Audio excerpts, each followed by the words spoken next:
ወልድኪ ነፍሳተ ሶባራየኪ በእሳተ ኩነኔ ዘሃሙ ማርያም ትብሊ በንቲ አዎሙ።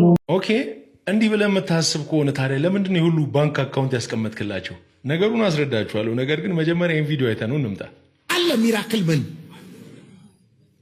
እንኳን ሚራክል መኒ አንተ አለህ አይደል እንዴ? ማኒ የለም ብትል ይሻላል ሚራክል መኒ የለም ከምትል። አይ ማለት ሊሰራ ማይወድ አይብላ ነው የሚለው የማይሰራ። አዎ ሰርተህ ትበላለህ፣ ሰርተህ ግን ሀብታም አትሆንም። ይህ ሰው በሚራክል መኒ ያምናል፣ ወይም ደግሞ ተአምራዊ የሆነ ገንዘብ ባንክ ውስጥ ሊሆን ይችላል። በተለያየ ብቻ በቸገረው ጊዜ ሰው ከመንፈሳዊ ዓለም ገንዘብን ማግኘት ይችላል ብሎ የሚያምን የፕሮቴስታንት መምህር ነው። ነገር ግን እሱ ቸርች ለመገንባት ለዛውም እግዚአብሔርን እናመልክበታለን፣ መንፈሳዊ አገልግሎት እንሰጥበታለን የሚል ቸርች ለመገንባት እዛ ከተቀመጠው ሰው ገንዘብ ይፈልጋል። እግዚአብሔርን ልታገለግልበት ከሆነ ታዲያ እንዴት ነው ሚራክል መኒ ቸርች ለመገንባት የማይሰጥ ነው? ውስጥ ለአንተ አይሰራም። ደግሞ ጭራሽ በጣም የገረመኝ እኮ ከአካውንቱ በታች ዕብራውያን 6:10ን ጠቅሰሃል፣ ቅዱሳንን ስለማገልገል። እኛ ቅዱሳንን ጠርተን እንዶ በስማቸው እንኳን ውሃ ለሰዎች እንሰጣለን ስንል በጣም ብዙ ቡራ ከረዩ የምትሉ ሰዎች የሆነች ገንዘብ ለመሰብሰብ ግን ከሰው ቅዱሳን እኔ ቅዱስ ነኝ እኔን ኧረ እንደው በጣም እቺ ነገር አንተ ይመች። ለማንኛውም ነገር ግን እዛ የተቀመጣችሁ ሰዎች ደህና ናችሁ? ኦርቶዶክሳውያን ዛሬ ፈልጋችኋለሁ። ሁላችሁም አቅም ስጡት፣ ሼር አድርጉት፣ እስከ መጨረሻው ተመልከቱ፣ አዳምጡት። ያመነ የተጠመቀ ይድናል ይላሉ እነሱ ሳያምኑ ተጠምቀው። ሳያምኑ እኮ ነው የተጠመቁት። ያመነ የተጠመቀ ይድናል ይለዋል። በምንድን ነው ያመንከው?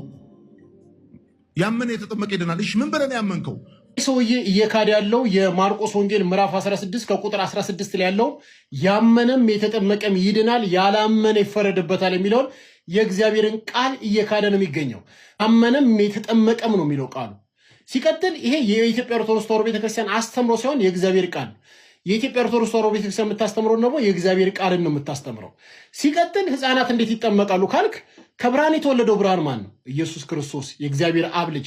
ከእውነተኛ አምላክ የተወለደው እውነተኛ አምላክ ማን ነው? ወልደ እግዚአብሔር ከድንግል ማርያም የተወለደው ኢየሱስ ክርስቶስ ነው። አየህ፣ ከብርሃን የተወለደው ብርሃን ከሆነ ከእውነተኛ አምላክ የተወለደው እውነተኛ አምላክ ከሆነ እኔ ክርስቲያን ከሆንኩኝ ከክርስቲያን የተወለደው ማን እንደሚሆነው? ክርስቲያን ነው የሚሆነው።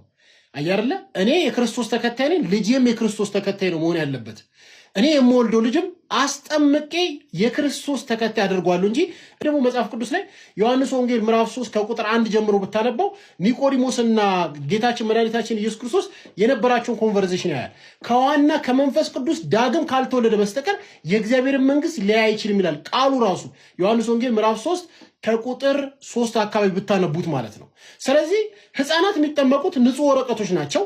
ካስጠመቅናቸው በኋላ ምን አላቸው? ክርስትና አባት አላቸው ማለት ነው። ያ ክርስትና አባት ልብስ የሚገዛላቸው ወይ ገንዘብ የሚሰጣቸው ሳይሆን የእግዚአብሔርን ቃል በቃል እያስተማረ ትክክለኛ ክርስቲያን የሚያደርግ ልጆችን ይፈጥራል ማለት ነው። ለዚህ ነው ክርስትና አባት ማለት። ስለዚህ ልጆች ንጹህ ወረቀቶች ናቸው፣ ከአንተ በላይ ንጹህ ናቸው። እና መጀመሪያም ሲወለዱ ከዋና ከመንፈስ ዳግም ካልተወለዱ የእግዚአብሔር መንግስት ሊያዩ ስለማይችሉ ይጠመቁና ይማራሉ። ትክክለኛ የክርስቲያን ልጅ ይሆናሉ፣ ልክ እንደኔ ማለት ነው። ከሰሞኑ በቲክቶክ፣ በፌስቡክ፣ በኢንስታግራም፣ በቴሌግራም አጠቃላይ ማህበራዊ ሚዲያ በሚባሉት ሁሉ ከሰሞኑ ሲዘዋወር የነበረ መረጃ ነው። ዲያቆን ዘላለም ታዬና አርቲስት ናርዶስ ጋብቻቸውን ሊፈጽሙ ነው።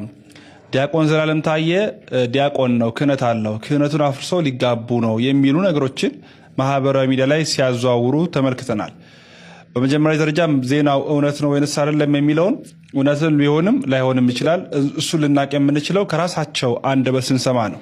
ነገር ግን እዚህ ማህበራዊ ሚዲያ ላይ የሚያገለግሉ ወንድሞች እህቶች ዋናው ትኩረታቸው የትኛውን ነገር ይዤ ባመጣ የትኛውን ነጥብ ባነሳ ነው በቀላሉ ፎሎወር ማገኘው፣ ላይክ ማገኘው፣ ሼር የሚደረግልኝ የሚለው ላይ ነው እንጂ ትኩረት የሚያደርጉት ከሃይማኖት አንጻር፣ ከብሔር አንጻር፣ ከሀገር አንጻር፣ ከእያንዳንዱ ነገር ከእሴት አንጻር ተመልክቶ አይደለም ዜናውን አብዛኛው ነገር የሚያጋሩትም የሚሰሩትም። ይሄኛውም ነገር እንደዛ ነው። የሆነው አካል አወጣው፣ አብዛኛዎቹ ተቀባበሉት። በተለይ ዓለማዊ ዜና ላይ የሚሰሩት ናቸው እንጂ መንፈሳዊ ላይ ያሉት አይደለም ይህን ሲያጋሩ የነበሩት። የመጀመሪያው ደረጃ ትክክል ነው ኢየሩሳሌም የሚለውን እንዳልኳችሁ ልናውቅም ላናውቅም የምንችለው ከራሳቸው አንደበት ሲወጣ ብቻና ብቻ ነው። ሁለተኛው በማይመለከተን ነገሮች ውስጥ መግባት አግባብነት አለው ብዬ አላምንም እንደግል። ሶስተኛው ክህነቱ ይፍረስ አይፍረስ ስለ አርቲስት ናርዶስ የምናውቀው ነገር የለም። እሱ ዲያቆን እንደሆነ እናውቃለን፣ የቤተክርስቲያን አገልጋይ እንደሆነ እናውቃለን። እሷም የመንፈሳዊትን ያላትን አቅም እናውቃለን። ድንግል ትሁን አትሁን የሰማነው የሚያወቅነው የሚያየነው ነገር የለም። በመሰለኝ በደሳለኝ የተነሳ ነው ነገሮችን እየሰራን ያለ ነው።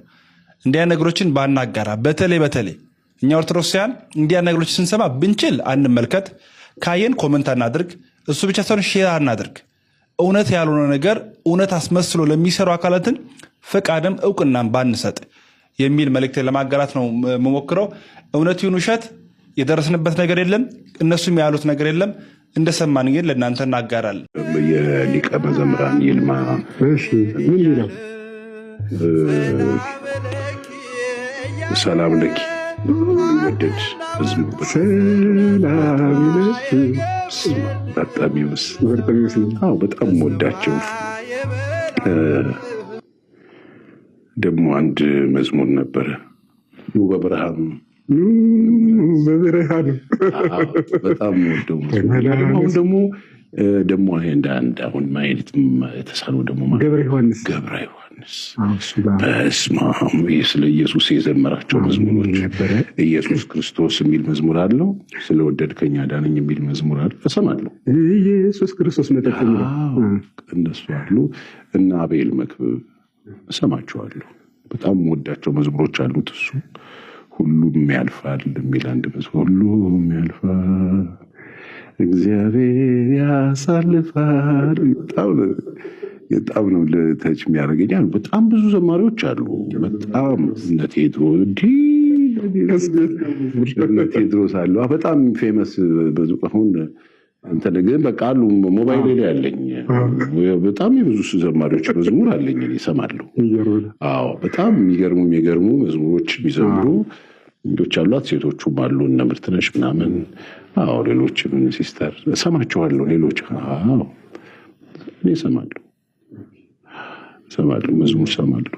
ተስማምቶ የለ እንዲህ ይሄ አሜሪካ የሰው ገራዥ ማለት እኮ ነው። ተስማምቷል። እንግዲህ አሁን የአሜሪካን ሀገር ደርሼ ያው ስንት ጊዜ ሆነኝ ከሄድኩ። ይህ ቪዲዮ አቅም እንዲያገኝ እስቲ አድርጉት። እጅግ በጣም የሚያሳዝን ጊዜ ላይ እየደረስን ነው። በቤተ ክርስቲያን አውደ ምሕረት ላይ ምን እየተደረገ እንደሆነ በጣም ነው ግራም ይገባኝ። እንግዲህ እንደምትመለከቷቸው እነዚህ ሰዎች ዓለማውያን ኮሜዲያን ናቸው። በሰዎችን በማሳቅ የተለያዩ በቀልዶች የሚታወቁ ማለት ነው። የቃል ኪዳን ታቦቱ በቤተ ክርስቲያን በአውደ ምሕረቱ ላይ ቆሞ እንግዲህ በዓለ ንግስ ነው ይመስለኛል። የቃል ኪዳን ታቦቱ ቆሞ ቀልድ እያቀረቡ ካህናቱን እያሳቁ ምዕመናኑን እያሳቁ ታቦት የተሸከሙት በሙሉ ሳይቀሩ እያሳቁ ይገኛል። እነዚህ ታቦት የሚያከብሩ ካህናት ጸሎት ማድረግ ሲገባቸው ቤተ ክርስቲያን ስንሄድ እኮ የክርስቶስ መከራው እየተነገረን በዛ መከራ ልንሰቃይ ሲገባን እንዲህ አይነት ዋዛ ፈዛዛ የሆኑ ነገሮች እየተደረጉ ነው። ምናልባት ገንዘብ ለማሰባሰብ እየተደረገ ይሆናል። ይህ ነገር ታቦተ ሕጉ ወደ መንበረ ክብሩ ከተመለሰ በኋላ አይደርስም ነበር ወይ? ገንዘብስ የምናሰባስበው በእንደዚህ አይነት ዋዛ ፈዛዛ የሆኑ ነገሮችን በቤተ ክርስቲያን በአውደ ምሕረቱ ላይ የቃል ኪዳኑን ታቦት አቁመን ነው ወይ? ይሄ ልምምድ ነገ ወዴት ሊወስደን ይችላል? ኧረ እባካችሁ የቤተ ክርስቲያን አስተዳዳሪዎች፣ የቤተ ክርስቲያን ባለድርሻ አካላቶች ለእንደዚህ አይነት ለስርዓተ ቤተ ክርስቲያን ትኩረት መስጠት ያስፈልጋል። እንደዚህ አይነት ቀልዶች፣ እንደዚህ አይነት ኮሜዲያን ነገሮች እኮ በአዳራሽ ማድረግ ይቻላል። ታቦተ ሕጉ ከገባ በኋላ ለምዕመናኑ ጉባኤ አዘጋጅቶ በዛ ጉባኤ ላይ እነዚህ ነገሮች ማስቀረብና የተፈለገውን ዓላማ ማድረግ አይቻልም? ታቦተ ሕጉን አቁመን እንዲህ አይነት የዋዛ ፈዛዛ የሳቅ መንደር እስክናደርገው ድረስ ይህ ነገር እጅግ ወደ ማንፈልገው ደረጃ ደርሶ በኋላ መወጣት የሚያቅተን ችግር ውስጥ እንዳንገባ ስጋት አለኝ። እባካችሁ እንዲህ አይነት ነገር የምታደርጉ ለማድረግ ያሰባችሁ ነገር የቤተ ክርስቲያን ክብራን ጠብቁላት። የቤተ ክርስቲያኗን ክብራን ጠብቁላት። ለቤተ እግዚአብሔር ስርዓት መከበር ተቆርቆሩ። ሰላም፣ እንዴት ናችሁ? ሰላም ክርስቶስ ከኔም ከእናንተም ጋር ይሁን። በጣም የሚያሳዝኑኝ ሰዎች አሉ። አንዳንድ ሰዎች እነዚህ ምን አይነት ሰዎች ናቸው? ኦርቶዶክሳውያን ወንጌል አልገባቸውም ብለው ለኦርቶዶክሳውያን ወንጌል ለመስበክን የሚሞክሩ ሰዎች በጣም ከሚያሳዝኑኝ ሰዎች ውስጥ እነዚህ ናቸው። ለምን? ብዙ ነገር ማሳየት እንችላለን ቤተክርስቲያናችን በምን ያክል ወንጌል እንደምትሰብክ። ነገር ግን ሁላችንም ክርስቲያኖች ሁሌ የምንጸልየው የሃይማኖት ጸሎታችንን ብትመለከቱ ቤተክርስቲያናችን ሁሌ የምታጸልየን ማለት ነው የሃይማኖት ጸሎታችንን የተመለከተ ሰው እንደ ኦርቶዶክሳዊ ክርስቲያን ወንጌል የገባው ሰው ማንም እንደሌለ ማረጋገጥ ይቻላል። እስኪ ሃይማኖት ጸሎታችን አብረን እንበለው። እንዲህ ብሎ ይጀምራል። ሁሉን የፈጠረ አንድ አምላክ በሚሆን በእግዚአብሔር አብ እናምናለን። ሰማይና ምድርን የፈጠረ የሚታየውና የማይታየውን ዓለም ሳይፈጠር ከእርሱ ጋር በነበረ አንድ የአብ ልጅ በሚሆን በአንድ ጌታ በኢየሱስ ክርስቶስ እናምናለን። ከብርሃን የተገኘ ብርሃን፣ ከእውነተኛ አምላክ የተገኘ እውነተኛ አምላክ፣ የተወለደ እንጂ ያልተፈጠረ፣ በባህሪው ከአብ ጋር የሚተካከል፣ ሁሉ በእርሱ የሆነ፣ በሰማይም ካለው በምድርም ካለው ያለ እርሱ ምንም የሆነ የለም። ስለኛ ስለ ሰዎች እኛን ለማዳን ከሰማይ ወረደ። በመንፈስ ቅዱስ ግብር ከቅድስት ድንግል ማርያም ፍጹም ሰው ሆነ። ደግሞም ስለኛ ተሰቀለ። በጴንጤናዊ በጲላጦስ ዘመን እሱ መከራን ተቀበለ፣ ሞተ፣ ተቀበረ። በሶስተኛውም ቀን ከሙታን ተለይቶ ተነሳ። በቅዱሳት መጻሕፍት እንደተጻፈ በክብር በምስጋና ወደ ሰማይ አረገ፣ በአባቱም ቀኝ ተቀመጠ። ዳግመኛም በሕያዋንና በሙታን ላይ ለመፍረድ በምስጋና ይመጣል። ለመንግስቱም ፍጻሜ የለውም። በመንፈስ ቅዱስም እናምናለን። እርሱም ጌታ ሕይወትን የሚሰጥ ከአብ የሰረጸ ከአብና ከወልድ ጋር በአንድነት እንሰግድለታለን። እርሱም በነቢያት አድሮ የተናገረ ነው። ከሁሉ በላይ በምትሆን ሐዋርያት በሰሯት በአንዲት ክብርት ቤተክርስቲያን እናምናለን። ኃጢአት በሚሰረይባት በአንዲት ጥምቀት እናምናለን። የሙታንንም መነሳት ተስፋ እናደርጋለን። የሚመጣውንም ሕይወት ለዘላለሙ አሜን።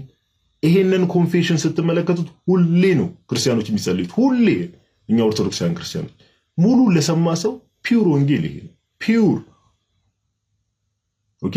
ወንጌልን ከመረዳት አልፎ ሁሌ እንጸልያለን፣ ሁሌ ኮንፌስ እናደርገዋለን። እኛ እባካችሁ እንደው ሰው የሚታዘባቸዋልና ለእኛ ለኦርቶዶክሳውያን ወንጌል አልገባቸውም ብላችሁ ለእኛ ለመስበክ እንዳትሞክሩ። ኦኬ፣ ቢቀር ይሻላል። ሰላም። ልጁ በቅዱስ መንፈስ በኩል በሐዋርያት በኩል በኃይል በምድር ላይ የተገለጠበት ቀን ምናልባትም የአዲስ ኪዳን ያ በአዲስ ኪዳን ኃይል የተገለጠበት ቀን ነው። እውነት ተገለጠ። ስለዛ እውነት ደግሞ የሚመሰክር ኃይል ተገለጠ። ማን የሚባል? ቅዱስ መንፈስ የሚባል ወይም ደግሞ መንፈስ ቅዱስ የሚባል። ለምሳሌ በዮሐንስ ወንጌል ምዕራፍ 16 ከቁጥር 12 ላይ ጌታ ኢየሱስ ክርስቶስ ለሐዋርያት ይነግራቸዋል። ብዙ ነገር ይነግራቸዋል። ከዛስ ምን ይላቸዋል? የምነግራችሁ ገና ብዙ ነገር አለኝ ይላቸዋል። የምነግራችሁ ገና ብዙ አለኝ ይላቸዋል። ነገር ግን አሁን ልትሸከሙት አትችሉም አላቸው። አያችሁ፣ ሰዎች ዝም ብሎ በስጋዊ ሐሳብ ሊሸከሙት የማይችሉትን ነገር ጌታ ኢየሱስ ክርስቶስ ይዞታል። ከዛ ግን እርሱ አላቸው። አያችሁ፣ እንድንሸከም ደግሞ የሚያስችለን ማን እንደሆነ። ግን እርሱ የእውነት መንፈስ በመጣ ጊዜ ወደ እውነት ሁሉ ይመራቸዋል። የሚሰማውንም ሁሉ ይናገራል እንጂ ከራሱ አይናገርም። ዝም ብሎ ከራሱ ብቅ ያለ መንፈስ አይደለም። ከማን የሚወጣ ነው? ከእግዚአብሔር ወጥቶ የሚመጣ ነው። የሚሰማውን ሁሉ ይናገራል። አካል አለው፣ ምንጭ አለው የሚናገርበት። ዝም ብሎ ብቅ ያለ ነገር አይደለም። ከራሱ አይናገርም። ከራሳቸው የሚናገሩ አሉ። ከራሳቸው የሚናገሩ መንፈሶች የሚመጣውንም ሁሉ ይነግራቸዋል። እርሱ ያከብረኛል፣ ለእኔ ካለኝ ወስዶ ይነግራቸዋል። ለአብ ያለው ሁሉ የእኔ ነው። ስለዚህ ለእኔ ካለኝ ወስዶ ይናገራቸዋል አልሁ ያ ብሎ ይመሰክራል። ስለዚህ ስለ ቅዱስ መንፈስ ይመሰክራል። አሁን እኛ ከማን ነው የምንሰማው ማለት ነው? ስለ ኢየሱስ ከቅዱስ መንፈስ ነው የምንሰማው። አያችሁ፣ ስለ ኢየሱስ ክርስቶስ ከሌላ ቦታ እንሰማለን። ስለ ኢየሱስ ክርስቶስ ለምሳሌ ከሐዋርያት እንሰማለን። ለምን? ሐዋርያት ስልጣን ተቀብለዋል። ስለ ኢየሱስ ክርስቶስ ከሐዋርያት ደቀ መዝሙሮች እንሰማለን። ለምን? ከሐዋርያት እነሱም ስልጣን ተቀብለዋል። መንፈስ ቅዱስ ሾማቸዋል። የሆነ ሰው ግን መጥቶ ኢየሱስ ክርስቶስ አልተሰቀለም ካለ መብትህ ነው ሌላ ያልተሰቀለ ኢየሱስ ክርስቶስ መከተል። ግንስ የተሰቀለውን ኢየሱስ ክርስቶስ ቀድሞ ተነግሯል። በኋላም ደግሞ መጥቶ ራሱ አረጋግጧል። ከዛ ሐዋርያት ደግሞ ሰብከውታል። ስለዚህ ቃል ማነው ስልጣን ያለው? ያ መንፈስ ቅዱስ ነው። ያ መንፈስ ቅዱስ በሐዋርያት ሥራ ምዕራፍ 2 ላይ ይወርዳል። የሐዋርያት ሥራ ምዕራፍ 2 ጀምሮ በዓለ 50 የተባለውን ቀን በደረሰ ጊዜ ሁሉም በአንድ ልብ ሆነው አብረው ሳሉ ድንገት እንደሚነጥቅ አውሎ ነፋስ ከሰማይ ድምፅ መጣ። ተቀምጠውም የነበሩትን ቤት ሁሉ ሞላው። እንደ እሳትም የተከፋፈሉ ልሳኖች ታዩአቸው፣ በእያንዳንዳቸውም ላይ ተቀመጡባቸው። በሁሉም መንፈስ ቅዱስ ሞላባቸው። መንፈስም ይናገሩ ዘንድ እንደሰጣቸው በሌላ ልሳኖች ይናገሩ ጀመረ። ያ ከሰማይም በታች ካሉ ሕዝብ ሁሉ በጸሎት የተኩ አይሁድ በኢየሩሳሌም ይኖሩ ነበረ። ይህም ድምፅ በሆነ ጊዜ ሁሉ ተሰበሰቡ። እያንዳንዱም በገዛ ቋንቋ ሲናገሩ ይሰማ ነበር ስለነበረ የሚሉትን አጡ። ተገርሞም ተደንቆም እንዲህ አሉ፣ እነሆ እነዚህ የሚናገሩት ሁሉ የገሊላ ሰዎች አይደሉምን? እኛ እያንዳንዳችን የተወለድንበትን የገዛ ቋንቋችንን እንዴት እንሰማለን? ብሎ ህዝቡን ሁሉ ከዘረዘረ በኋላ ከዛስ ምን ይላል መሰላችሁ? በማን ቋንቋ እንዳወሩ ይናገራል። ሰዎቹን እዛ ጋር የነበሩት ሰዎችን ከዛስ ምን ይላል? የእግዚአብሔርን ታላቅ ስራ 11 ላይ የእግዚአብሔርን ታላቅ ስራ በልሳኖቻችን የቀርጤስና የአረብ ሰዎች ካለ በኋላ የእግዚአብሔርን ታላቅ ስራ በልሳኖቻችን ሲናገሩ እንሰማቸዋለን። ሁሉም ተገረሙና መንትተው እርስ በእርሳቸው እንጃ ይህ ምን ይሆን አሉ። ሌሎች ግን እያፌዙባቸው ጉሽ የወይን ጠጅ ጠግበዋል አሉ። ሁለት ሰዎች አሉ የመንፈስ ቅዱስን ቃል ሰምተው አንዳንዶቹ ሰካራም የሚለዋል፣ አንዳንዶቹ ደግሞ የመንፈስ ቅዱስን ቃል እየሰሙ የሚደነቁ በተአምሩ የሚደነቁ ሰዎች አሉ። ስለዚህ መንፈስ ቅዱስ በኃይል ራሱን ገለጠ። መንፈስ ቅዱስ በኃይል ራሱን ከገለጠ በኋላ በሰዎቹ ላይ ተቀምጦ ሰበከ። ሲሰብክ ደግሞ ባይዘው መንፈስ ቅዱስ በጣም የሚገርመው ማንን ምን መስበክ እንዳለበት ያውቃል። ማንን ምን መስበክ ብቻ ሳይሆን እንዴት መስበክ እንዳለበት ጭምር ተናግሯል ያውቃል። በጣም የሚገርመው መንፈስ ቅዱስ በጴጥሮስ ሆኖ ሲናገር ለአይሁዳውያን ቀጥታ ዝልል ብሎ ምን አላደረገም። በቃ ኢየሱስ ክርስቶስ አምላክ ስለሆነ ይህ በብሉይ ኪዳን የምታመልኩት አምላክ ኢየሱስ ነው ብሎ አይደለም የጀመረው ንግግሩ። እንዴት ቢነግራቸው ሊረዱት እንደሚችሉ ያውቃል።